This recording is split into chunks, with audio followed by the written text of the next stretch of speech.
Let's go now to the GOP race for the presidency. Ron Paul with some new remarks saying he's drawing big crowds, but when it comes to voting, he isn't getting as big of a response.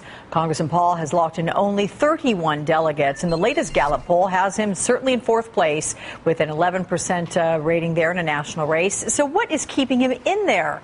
Joining me right now, Jesse Benton, campaign chairman for Ron Paul 2012. Jesse, good day to you. Thanks for being here. Hey, Alex, thanks for having me. Well, look, here's something that's interesting, because we have Ron Paul himself having said that he can't picture himself in the Oval Office. So if that's the case, what then is the mission of his campaign?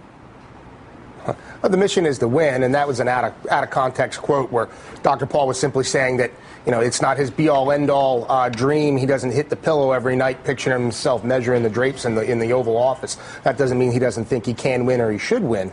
But we're having a lot of success here, and we're doing a lot of things under the radar. Yesterday, we won 57% of the delegates up in a convention up in Alaska. We did very, very well in the Iowa county conventions yesterday, and won a really strong percentage of delegates moving on to the state convention.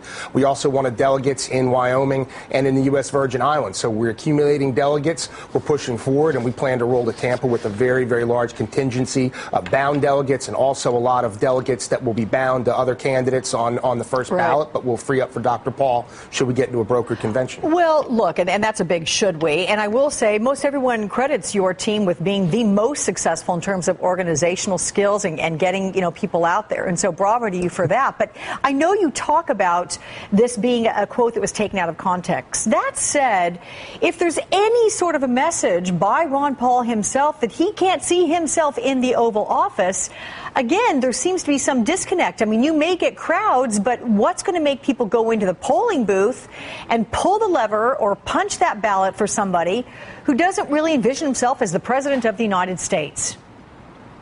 I think it's a very good thing that it's not his dream to take power. That's not why he's running. He wants to be president so he can make real changes, try to save this country, restore our Constitution. He's not doing it for personal ambition, desire for personal power. So I think that's very good. I think it's attractive to people. But you do make a good point. We need to continue to work harder. We need to push very hard to make sure we don't get marginalized by the mainstream media, which is very difficult. And, we also need to continue to make the case. A lot of the young people that Dr. Paul wins, he's very, very strong in the young vote routine. Wins the vote of young people 18 to 30. We need to continue to make the case to them that they need to turn out. We need to get them to turn out in greater numbers. It's very critical for people in this age group. This election is now. The debt crisis is at our door. Do we want to take our country back? Do we want to let ourselves drift off and become a second-rate nation? Okay, so if he doesn't win, what is his best hope? Is he going to try to cut some sort of a deal? I mean, have you had those conversations?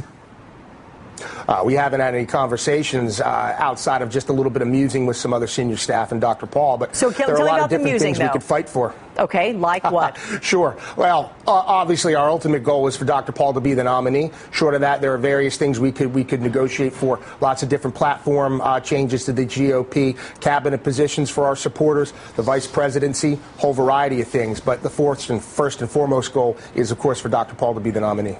And what's the key issue the Paul campaign would like to see lead the debate from this point? I guess the three things go hand in hand. One is constitutional war. We only go to war when it's declared. Number two would be sound money. We want transparency at the Federal Reserve. We want a lot less inflation, no more printing press money. And number three, we want civil liberties. We want to roll back things like the National Defense Authorization Act, and we want some common sense reform or roll back of the Patriot Act. Okay. Jesse Benton, campaign chair for Ron Paul 2012. Thanks, Jesse.